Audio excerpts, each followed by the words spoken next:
Masarap. Mm. Masarap siya sa ano? Balanghoy. Harap.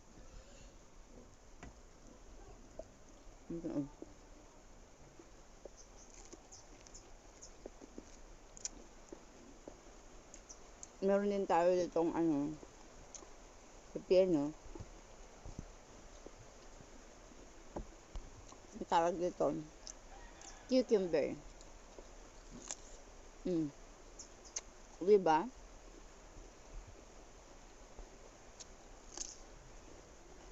Masarap ang cucumber, ang gulay sa cassava. Ang ginataang cassava.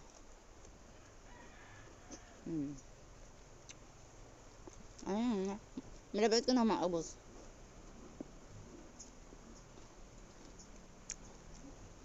Ang tagal macho.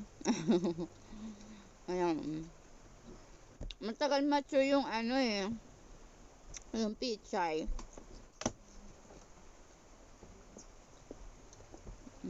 Malami. Meron ako ano dito. Kasamang pasaway. Ayun. Masarap talaga. Subukan nyo.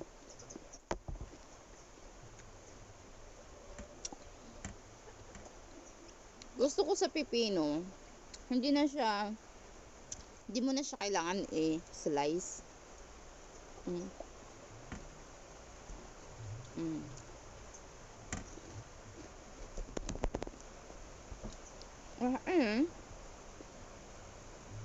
Malapit ko na maubos. Guys, pag kumain kayo ng cassava, tanggalan nyo ng yung nasa gitna.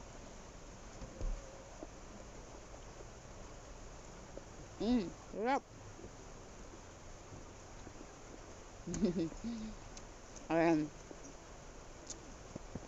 Pag hindi ka tatamad-tamad, kahit wala kang pera,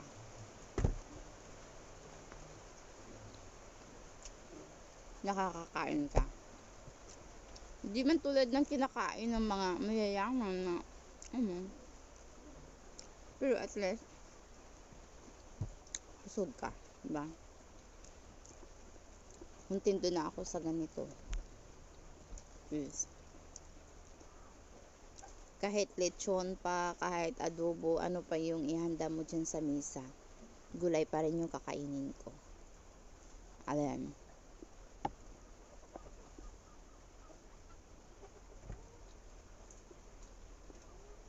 Mas masarap talaga pag gulay eh. Ganon din gawin nyo sa cabbage. Mag-init kayo ng tubig at ilagay nyo lang for 1 minute. Ayun. Masarap to. Hindi na nga lang. Nagkwal mo. Diba? Maasim nga man kasi maasim yung tinimpla ni Justin na sa sawan. Hindi, maasim. Sarap. Maasim. Kahit masarap, maasim.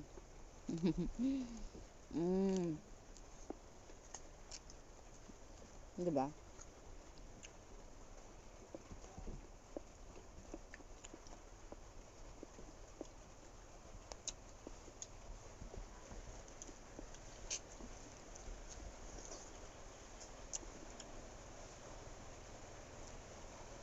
Ito yung buhay ng content creator.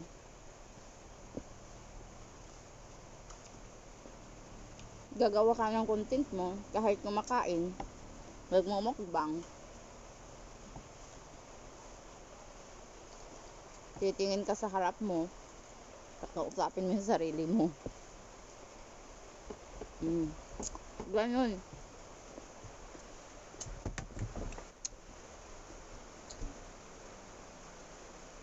Pero masaya. Sobrang saya. Diba? Ngayon, hindi ko pa ito kakainin. Busog na ako. Malapit ko na maubos yung isang balanghoy.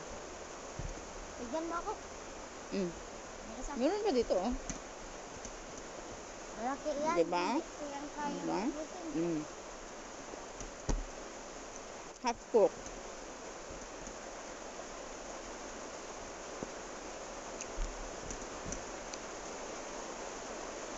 Lakas ng ulan. Maririnig mo talaga yung impact. Kasi hindi siya ano eh. Wala siyang ceiling. Ito yung kain ko.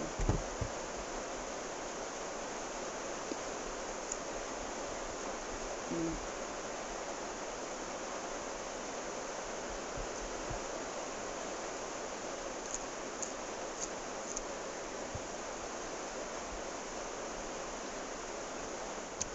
Preskong pipino yan from my backyard. Mm. Yung binili ko lang dito is yung cabbage. Kasi walang cabbage dito at saka yung pichay, yung carrots.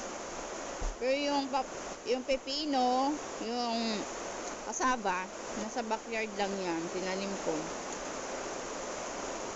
Kahit yun lang, hindi ka magugutom kapag may tanim ka.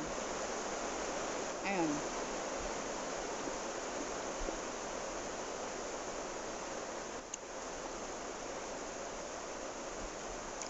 Kaya minsan nga nagtatanong ako doon sa mga taong bumibili, ang laki na pwede nilang pagtataniman. Sabagay may mga taong ganun, hindi natin sila mapipilit.